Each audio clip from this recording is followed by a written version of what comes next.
আমি এত ভগবানের নাম করি, সৎ পথে চলি, ভগবানের সাধন ভজন করি, তবুও আমার জীবনে এত দুঃখ, এত যন্ত্রণা। অন্যদিকে যারা সর্বদাই খারাপ কাজে লিপ্ত, তারা তো দিব্যি সুখে আছে। এর কারণটা কি? একটি স্কুলে দুজন বন্ধু পড়তো এবং তাদের বন্ধুত্বের সম্পর্ক ছিল অত্যন্ত গভীর। কিন্তু কালক্রমে একটা সময় বড় হয়ে যাওয়ার পর তারা দুজনে সম্পূর্ণ আলাদা হয়ে যায়। প্রথম বন্ধুটি, যেহেতু সে ধনী ব্যক্তির গৃহে জন্মগ্রহণ করেছিল, তাই সে ধন ঐশ্বর্যের মুখে খারাপ কাজে লিপ্ত হয়ে গেছে। যত প্রকার অনৈতিক কাজ, জুয়া, নারী, সমস্ত প্রকার কুকর্ম কিন্তু সে করত। আর অন্যদিকে দ্বিতীয় বন্ধু যেহেতু গরিব ঘরে জন্মগ্রহণ করেছিলেন, তাই সে সর্বদাই ভগবানের নাম গুণকীর্তনে তৎপর থাকতো।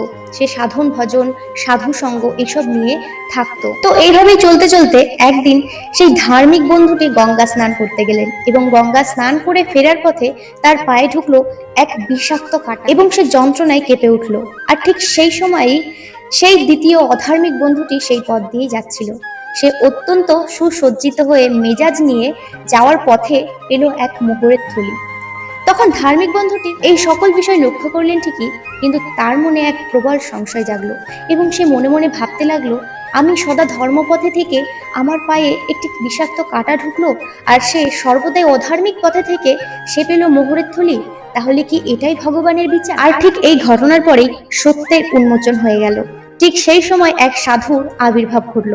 প্রকৃতপক্ষে সে কোনো সাধু ছিল না, ছিল ছদ্মবেশী ভগবান। তিনি সেই ধার্মিক বন্ধুটিকে বললেন, পূর্বজন্মে তোমার এই সময় ফাঁসি হওয়ার কথা ছিল, কিন্তু যেহেতু তুমি সর্বদাই ভক্তি পথে তৎপর ছিলে, তাই সেই ভক্তি ও পরম বিশ্বাসের জন্য তোমার ফাঁসির শাস্তি একটি কাঁটাতে পরিণত হয়েছে এবং সামান্য এই কাঁটার আঘাতের দ্বারাই ভগবান তোমার পাপটিকে অত্যন্ত ছোট আকারে সেই পাপের ফল তোমাকে প্রদান করে। অন্যদিকে তোমার ওই পাপী বন্ধু পূর্বজন্মে বহু পুণ্য করেছিল, যার ফলস্বরূপ আজকে সে রাজা হতে পারত, কিন্তু সে এই জন্মে এত প্রকার পাপ কাজে লিপ্ত হয়েছে যে সেই রাজ সুখ আজকে তার একটি থলির মোহরে পরিণত হয়েছে।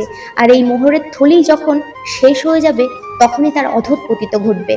তো এই গল্পটি থেকে আমরা কি শিক্ষা পেলাম? আমরা যখন জীবনের ছোটখাটো বিপদের সম্মুখীন হই, তখন আমাদের কাছে তা অত্যন্ত কষ্টদায়ক মনে হয়, কিন্তু আমাদের এটা বুঝতে হবে, আমরা জীবনের এই ছোটখাটো সমস্যার সম্মুখীন হয়েছি বলেই অনেক বড় কোনো বিপদ থেকে আমরা আজকে রক্ষা। 2 নম্বর হচ্ছে, পাপীর বর্তমান সুখ খুবই ক্ষণস্থায়ী, যা একটা সময় পর গিয়ে বিনষ্ট হবেই, কারণ এটি তার পূর্ব জন্মের পুণ্যের ফল। যখনই তার পুণ্য ক্ষয়প্রাপ্ত হবে, তখনই তার পাপের শাস্তি অবশ্যই সে। আর যে প্রকৃত ভক্ত, সে যে বর্তমানে কষ্ট দুঃখ পাচ্ছে, তা কিন্তু তার পাপ ক্ষয় করছে। আর এই পাপ যখনই ক্ষয় হয়ে যাবে, তারপরেই মিলবে চিরস্থায়ী সুখ।